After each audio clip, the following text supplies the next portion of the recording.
Some of the views expressed on the Mormon Channel are solely for the education and inspiration of our audience and may not represent the official position of the Church.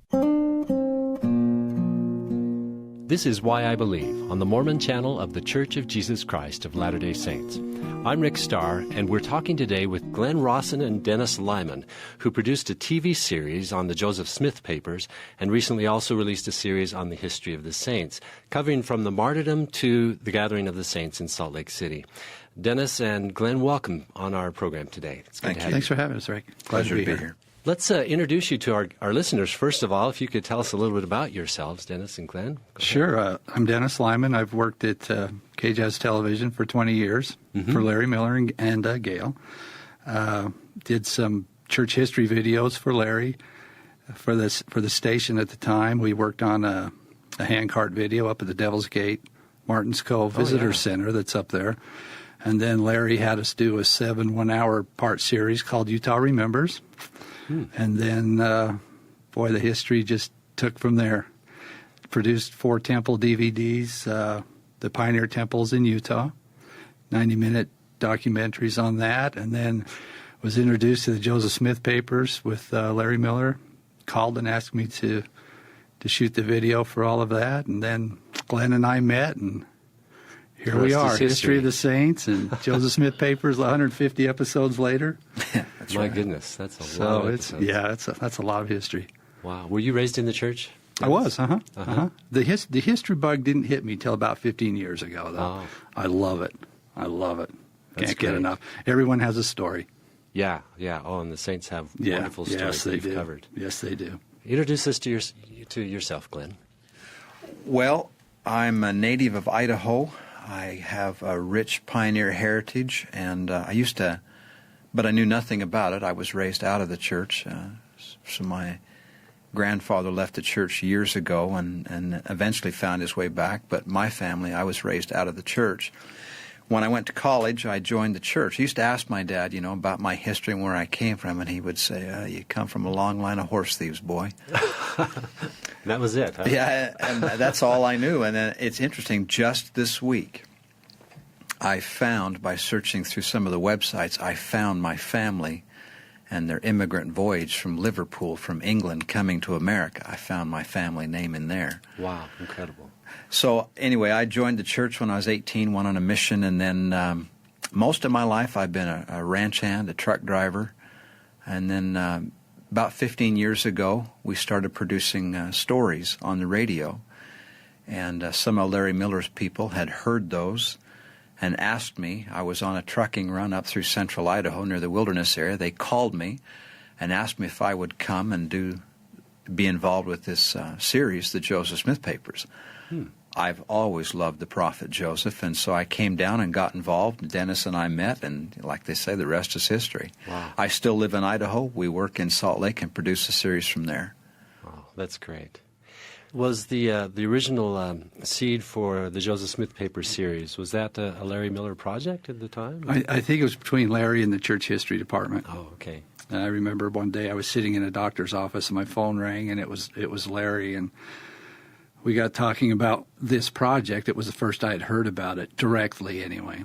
And we got talking about it and what he wanted me to do and what he wanted out of the project. And an hour and a half later, I found myself out of my car, and I'd missed my appointment because I got up and walked out. But we talked for about an hour and a half. And what he told me about the project was that a lot of these scholars are getting on in years.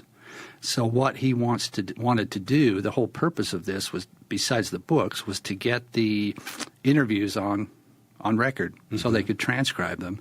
So if anything happened to these historians or scholars, that we would have their word transcribed, at least from video to the transcription. So that was really the original plan for the whole thing. It wasn't a series.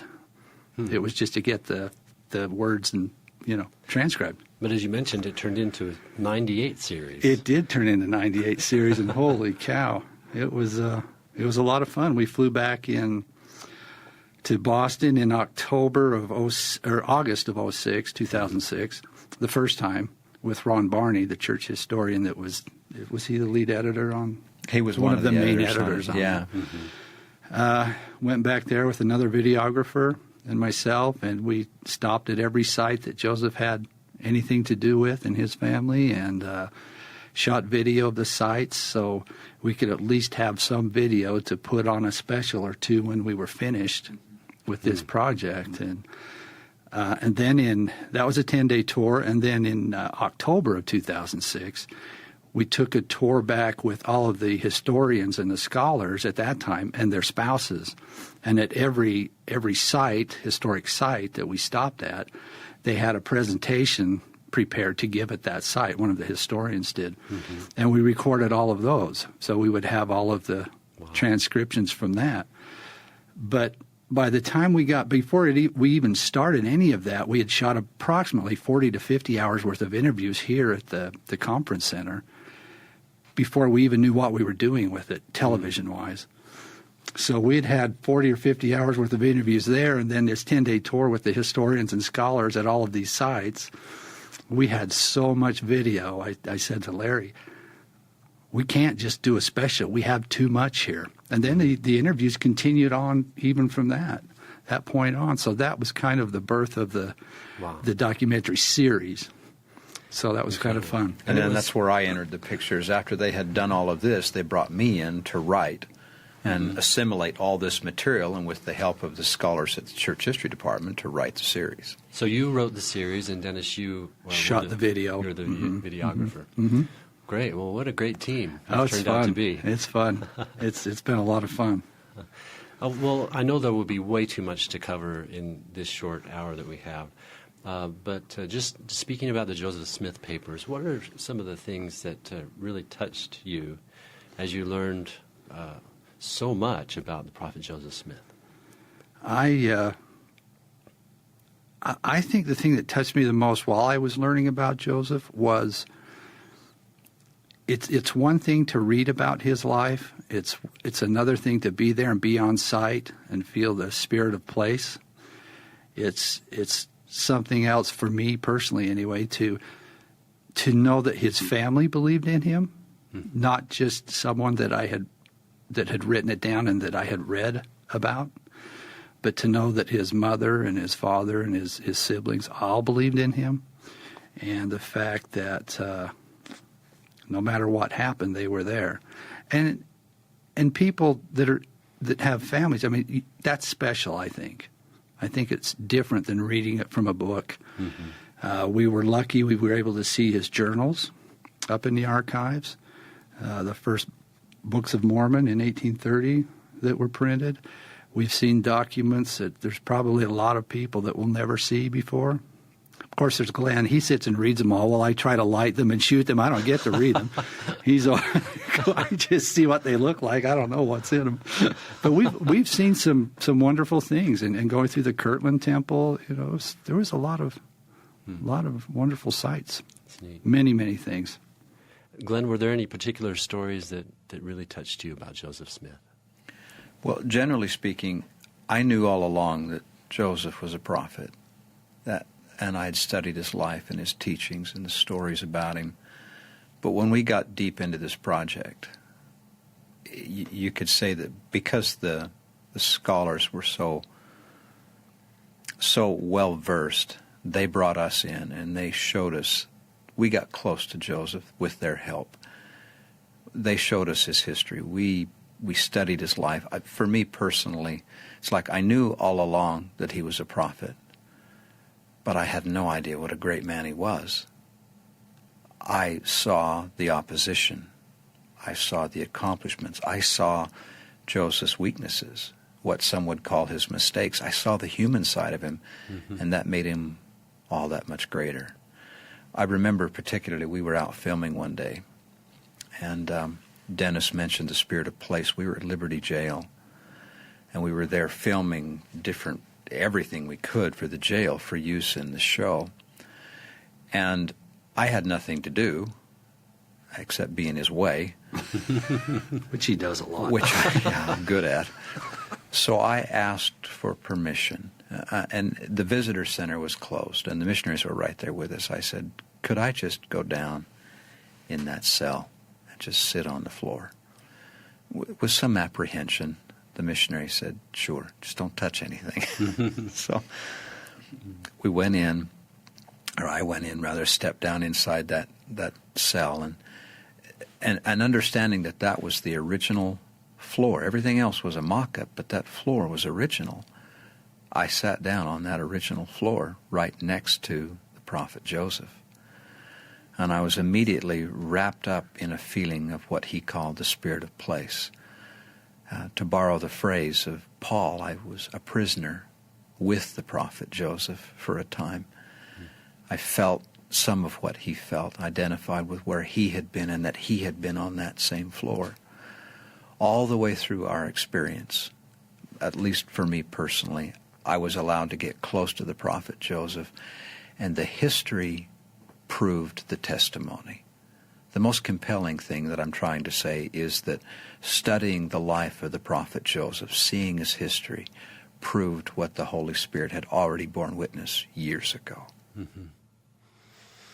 Take us inside that a little bit. I mean, we as members of the church, we hear a lot about the prophet Joseph Smith.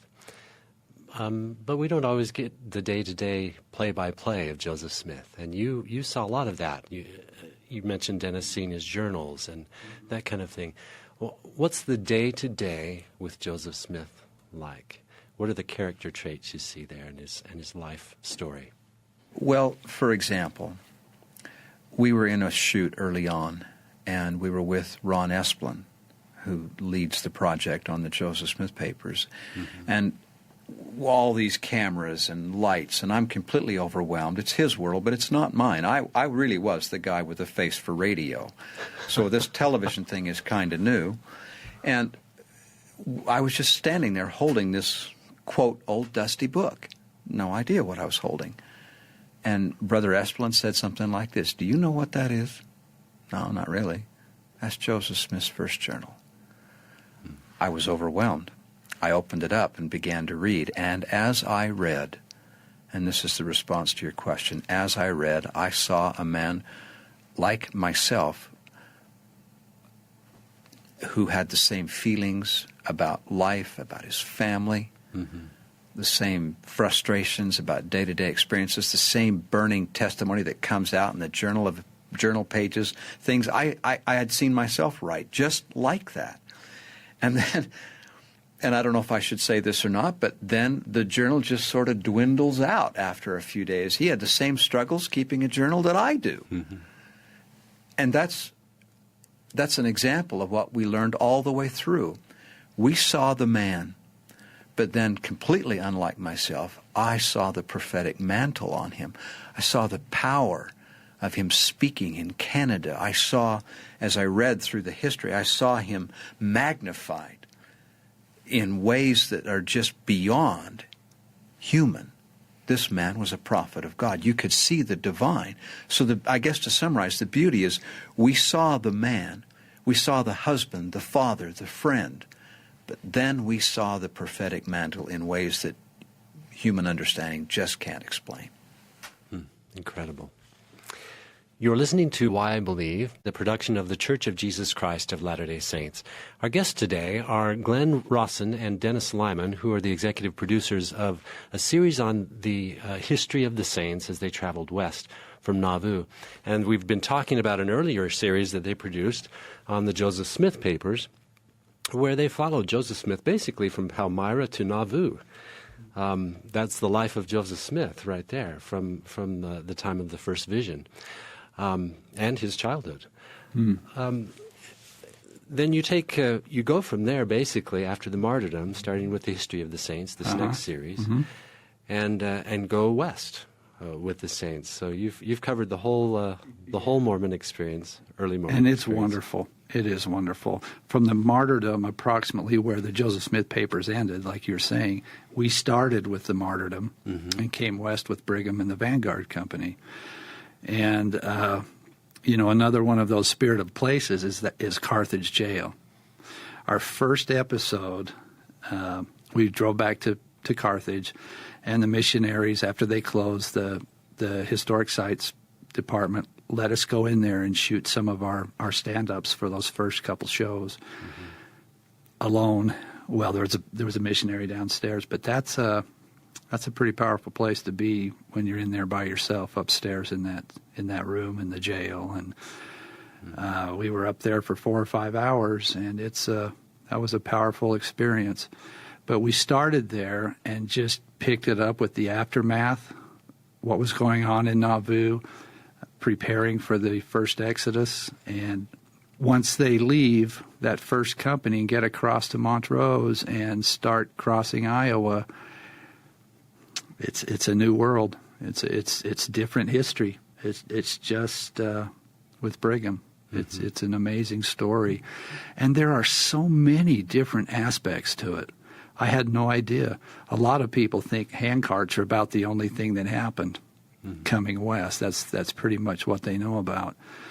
But when you learn about Iowa and the difficulties they had there and the way stations they had to prepare and the mud and the rain and the snow and winter quarters and Canesville, and it's an amazing history. And it's like you're a kid in a candy store when you learn these things. There are so many things. The Mormon Battalion, I mean, we've learned so much that it's hard, you can't even remember it all.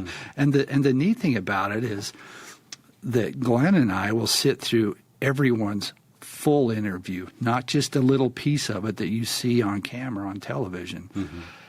But we're lucky enough to sit there and hear the whole story. Most of them are at least an hour interview. And that by people who've devoted their lives to the history, to perusing these journals and knowing these stories and knowing these people. These are not lightweights. It's just like being taught by the world's best professors.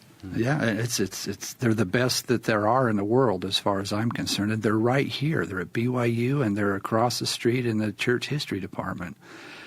And, going back to Joseph a little bit, some of those documents, but Glenn and I were able to see the accounts of the first visions and Joseph's history that he starts writing by himself. And the beautiful thing about it is you can't learn the history without learning about Joseph.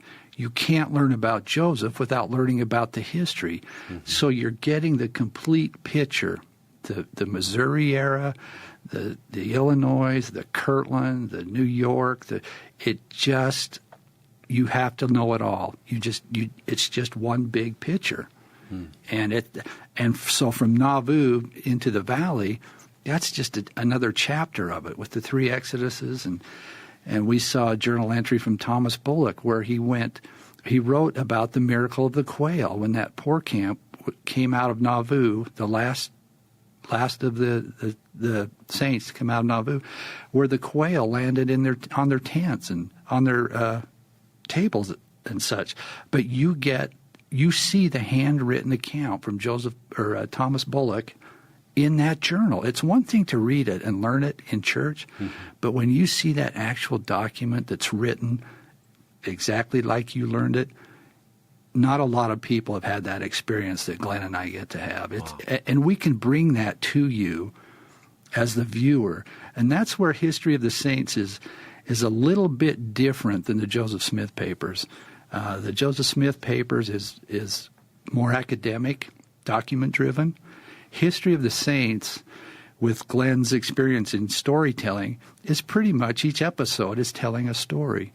And we've been able to go back 4 or 5 times and get the video in different seasons and these interviews, and we've just had the freedom to do what we want to do under our management. And we have an editor that is just an amazing editor. And Glenn will write it, I will shoot it, and then we'll just dump it in his lap, and he'll just say, "Be gone." Take away, and yeah, and he adds his touch and the music and the graphics. And there's 3 of us that put this together as far as getting it on television. But we couldn't do it without a network that we've created of stations and the church history department, the historians, the scholars. This is the place, BYU, artists, so many artists. And we have a couple girls that write the music for us. So there's a network here of people that just do it to help for the cause. And we just could not do it without them. We're the three principals, but we are nothing without this support team. And they just do it because they want to help. So, did you come off of the Joseph Smith series with the idea already in place to do the Glenn and I have spent a lot of time series together. Uh-huh. We talk a lot. So we what finished. if we do this? Well, we finished the Joseph Smith papers, and as it was winding down, and we'd come to the martyrdom, it had been so well received, and the saints were so hungry for their history. We thought, let's just pick it up where we left off. Let's just go on. And so we hatched the idea of this sequel series, History of the Saints. And then other people saw the vision, jumped on, helped us, facilitated it, and we're a year and a half into the second series. So you've produced so far about 35 programs. We're at about 50 now, 35 with the first season. That's Okay, correct. the first season. And we're 15 shows into the second season of approximately 30. And there's just so much to do. The more we do, the more we learn, and the more there is to do. So the history is vetted by some of the church historians, and that's something that I really want people to understand with this History of the Saints is there are 3 people at least that look at every script that Glenn writes to make sure that history is as true as they know it. So that we're not just out there saying something that someone said or, in their interview, but they go over everything we do to make sure that's correct, and we're pretty happy about that. Well, let's talk a little bit about this series, and starting at the beginning. The martyrdom is where you start in this series, and that is, of course, a huge turning point for the church with the transition of leadership from Joseph to Brigham Young. And talk about some of the things that you learned about what was going on during that time, right after the martyrdom. What happened? We had the experience of interviewing Dean Jesse, and Dean is the dean of historians. He knows his stuff. He told us about that period of time right after the martyrdom. And he made the statement, and the record bears it out, that there has never been in Mormon history a time where there was more grieving, a more black, miasmic grief that settled upon the saints than that time after the martyrdom. It was such a shock. And today it remains. We are still a grieving people over the loss of Joseph. It was a time for the saints, at first, of confusion in the midst of that grief. Who will lead us now? But then the beauty of that is that when Brigham Young and the 12 get back from their missions and come back to Nauvoo, and on that day in August, when Brigham stepped forward and asserted the keys that the 12 had, the confusion parted like sunshine coming through the clouds, and the saints knew who was to lead them. They did not know the exact events of the future, but they knew where the keys were and who to follow. It's quite a contrast, and the human emotion, the journals of that time, are vivid in their descriptions, their grief, but then also their faith in President Young and the 12.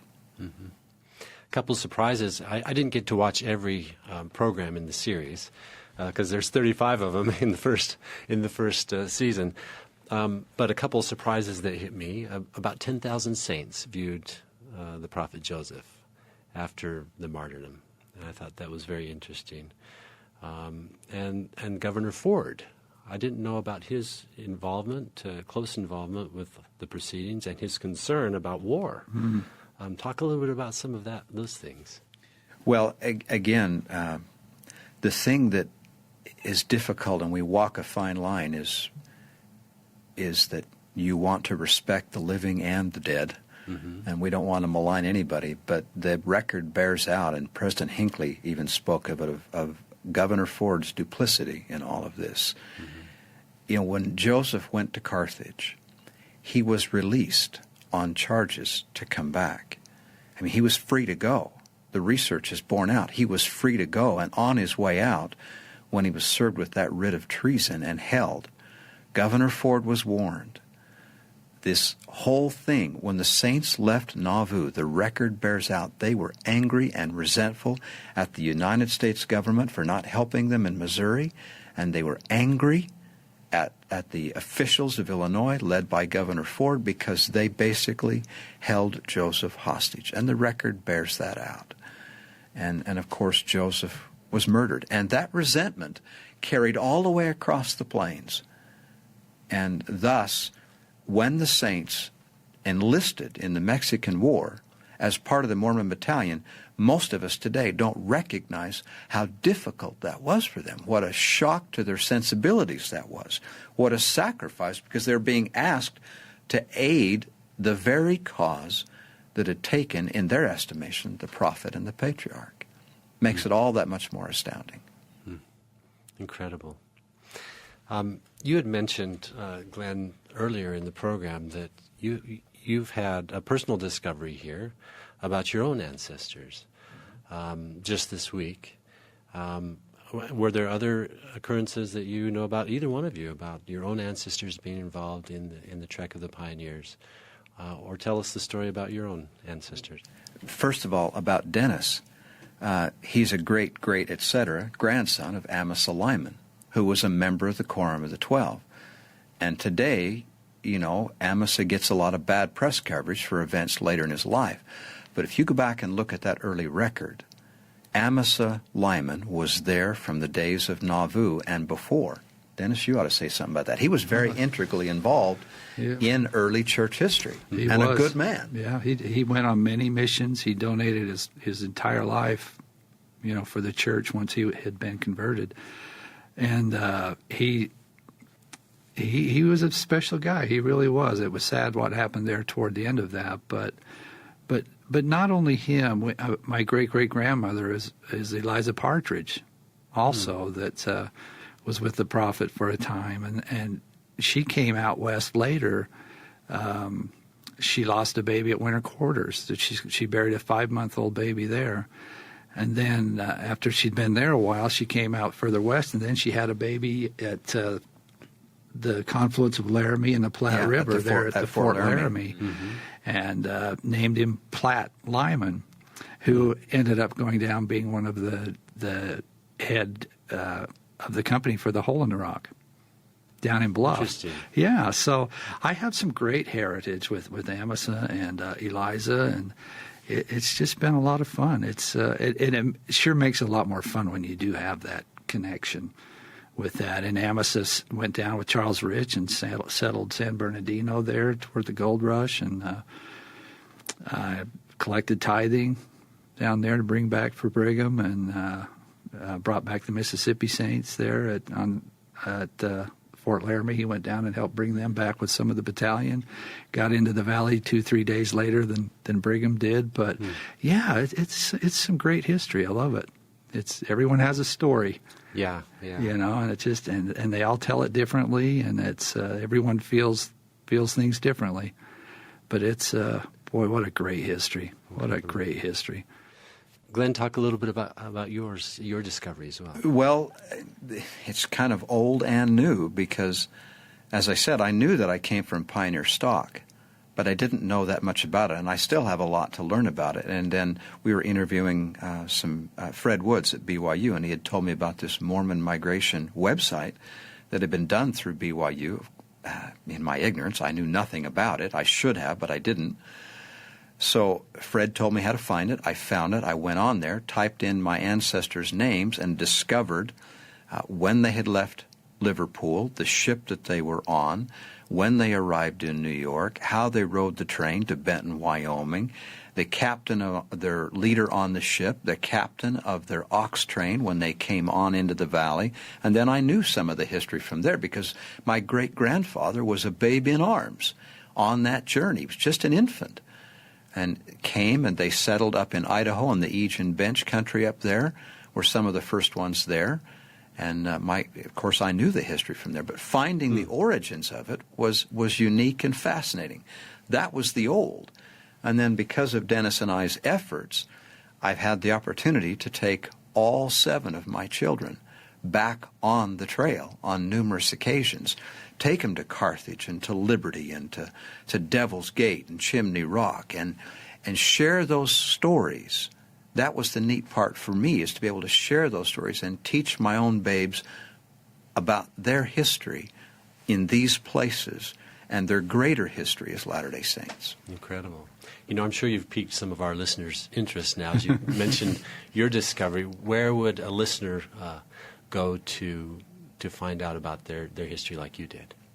There's a couple of places you can go. Through BYU, there's a Mormon migration website. Mm-hmm. And if your ancestors were immigrants that sailed, most of them came out of Liverpool in England. If your ancestors were immigrants that came anywhere before, well, any time in the 1860s or 70s or even earlier, that website will probably have them listed. Then again, if you come to the Church History Library, they have another migration website, Pioneer Trails website there, and they have like 3,000 journals that they've entered, and these companies that came by wagon trains over the plains, and you'll probably find them there as well. So there's at least two places you can go, and again, these experts at the Church History Library can put you onto both of them. That's great. You're listening to Why I Believe, a production of the Church of Jesus Christ of Latter-day Saints. Our guests today are Glenn Rawson and Dennis Lyman. Glenn, you mentioned that you took your family along the trail. You mentioned the, how did you say that before? The sacredness of place? Spirit of place. The spirit of place. Along that trail, the Mormon trail that went from Nauvoo to Salt Lake, the Salt Lake Valley, were there any specific places for each of you where you really, really felt that spirit of place? Oh, there are so many. Many. Talk about that and what you felt there. I'm a trail guy, so anytime I'm in Wyoming, I get on the trail, I feel it there.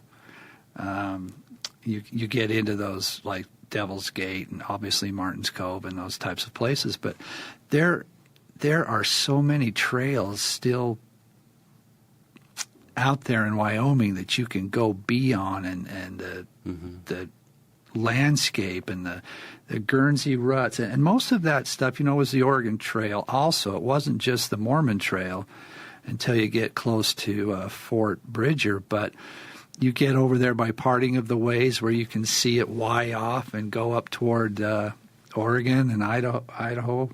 And then it just comes down toward Fort Bridger. And anytime I'm on that trail, the Guernsey ruts they're an amazing place if you haven't been there. Those ruts are just deep in that granite stone where they came across there. And Chimney Rock, every place along that whole trail has feeling to it. And boy, if you had ancestors that did it, then that makes it exceptionally special. Yeah, it was a lot of fun.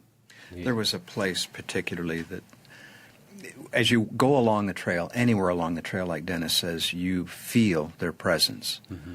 But we were at Fort Laramie, or what's left of Fort Laramie, in Wyoming, and we had learned from the scholars, Bill Slaughter and Mike Landon and others, that those forts were so critical and during the frontier period because, in effect, they were the Costco of the plains.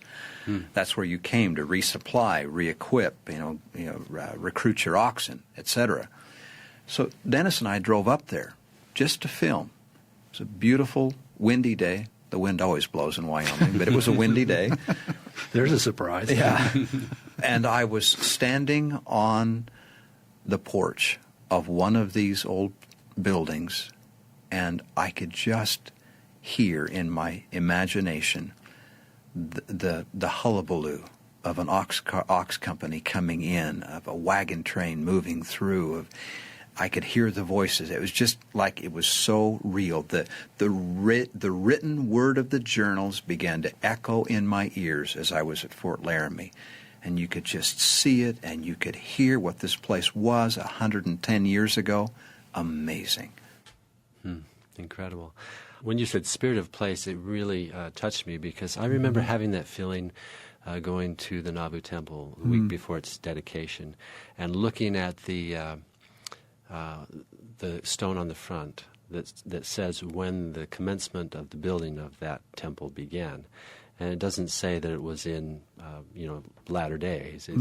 Well, it doesn't say that it was in the 2000s or anything like that. It said that the commencement of the building of that temple was in, I believe, 1838 or something like that. And it struck me that, that building was a completion of a work that began so long ago. It wasn't just, a new foundation built in the 1900s or 2000s. It was the finishing of a building that started 160, 70 years ago.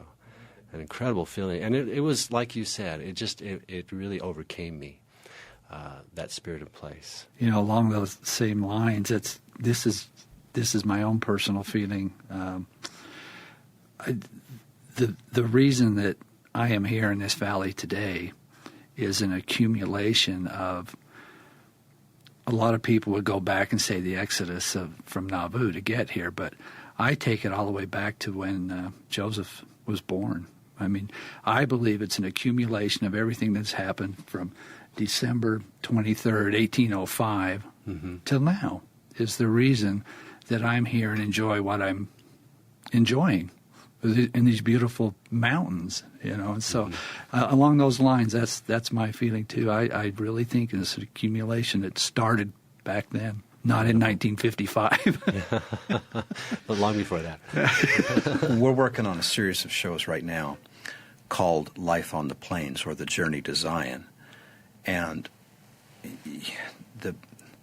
when you find out, or when you study and learn just what these pioneers went through, there is no tendency to downplay it. They were incredible people. Now I have to say it this way. They were ordinary people just like you and I. They loved, they felt, they lost, they died, they lived just like we do.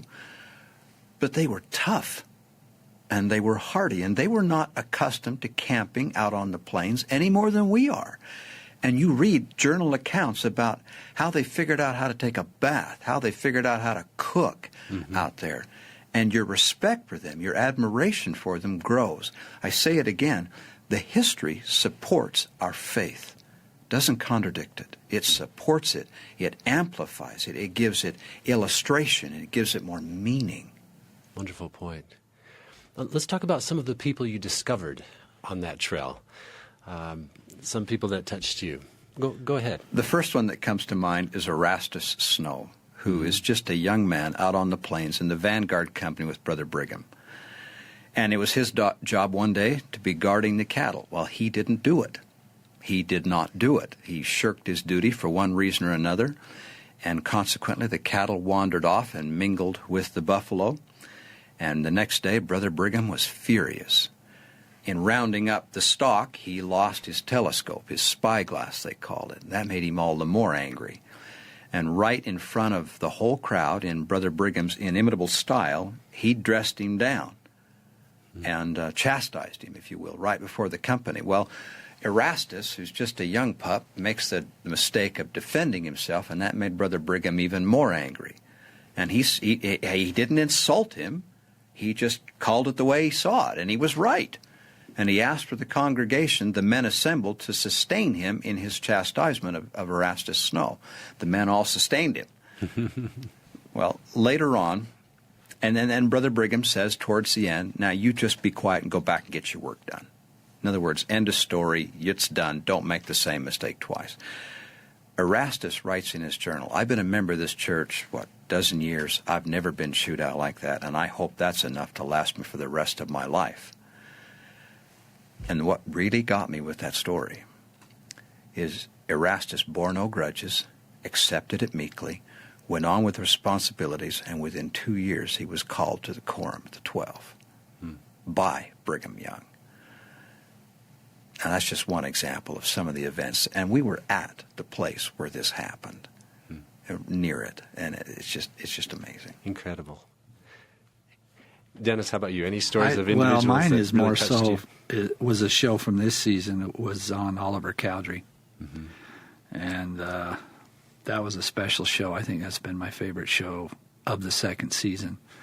And just to get into the archives to see Oliver's letters back to Phineas Young about being reinstated in the church and that Oliver was there when the church was new, and under the hands of John received the lesser priesthood, and under the hands of Peter the greater priesthood.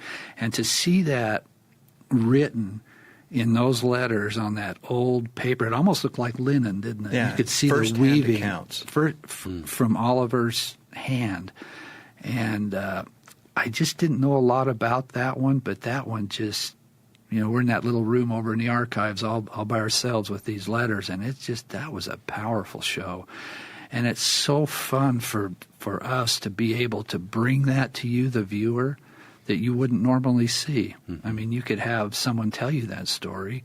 You could go back and get a shot of the Susquehanna River there at what was then Harmony. But to see that letter in his handwriting to Phineas, whom helped bring him back into the church, mm-hmm. It's not the same. It's not the same. It is so powerful to be there, to read these, that it's a lot of fun to be able to bring that to the viewer. Incredible. And there's hundreds of stories like that. Yeah. Reading the journals of someone like Louisa Barnes Pratt. Her husband Addison was sent to the South Pacific to open up missionary work there, and he was gone in 46 when the call came to go west. And Sister Pratt was indignant. You want me to go west, but you call my husband the other side of the world? Didn't you bother to ask me if I wanted to go? And Almond Babbitt looked at her and said, well, Sister Pratt, they not only expect you to outfit yourself and go, but to take somebody else along with you. She was so indignant, she wrote in her journal, she said, well, I'll show them what I can do.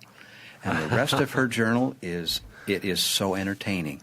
You read her journal, and this plucky little woman outfits her company, gets her wagon, starts across the plains. It nearly kills her at winter quarters. She talks about shaking so bad with the ague at winter quarters that she felt like her bones were disintegrating. Her children huddled around her. I mean, one moment she's out on the plains and she's reveling in the glory of the flowers and the mountains and the birds, and she's loving life while she's tramping through mud. And the next minute she's almost dead at winter quarters. What an odyssey. The world has nothing over on us on a fascinating story, I'll tell you that. That's true. The thought occurs to me, you two have been at this now for about 6 years, if I'm doing the math correct. Yeah, that sounds about right. And you've gone through a lot together, a lot of stories, and you mentioned that, Glenn, that you've taken your family out on the trail and that kind of thing.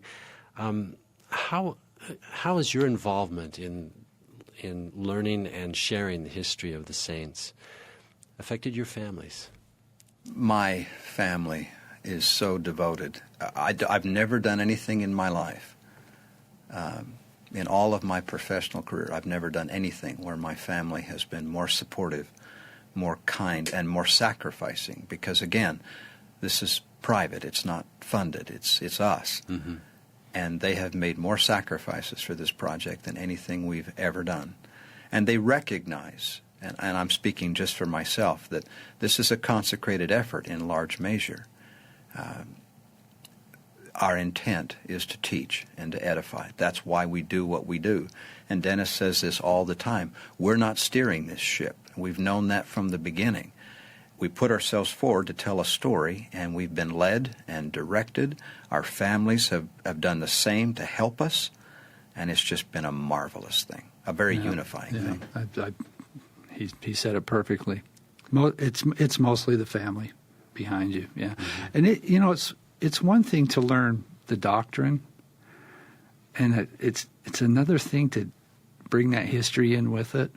And it is so fascinating, and it is so much fun to learn, and just to go out places like Mount Pisgah and Garden Grove and Locust Creek and Sugar Creek, where most people don't know where these places are, and to be able to bring that back and to teach the members of the church, and so they can visually see what it is. And it's just, you can't put a dollar value on this.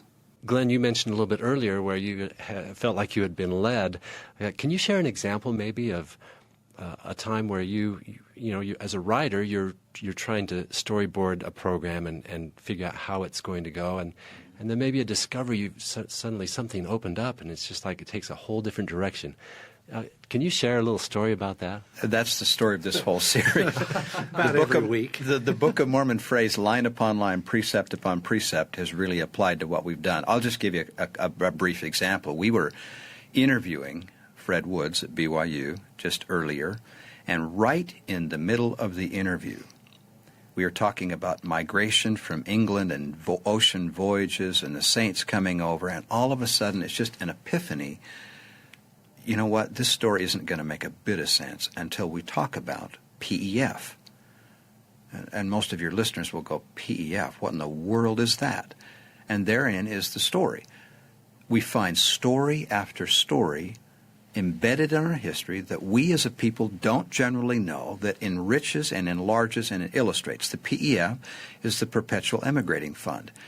So we're going to do an entire show on the Perpetual Emigrating Fund so that Mormon migration makes sense. Mm-hmm. Another example, and Dennis mentioned it, we were in the middle of talking about the journey coming across the plains, winter quarters and Brigham Young and the Vanguard Company. All of a sudden, we keep hearing something about this thing called the Ponca Camp. Ponca Camp, what in the world is that?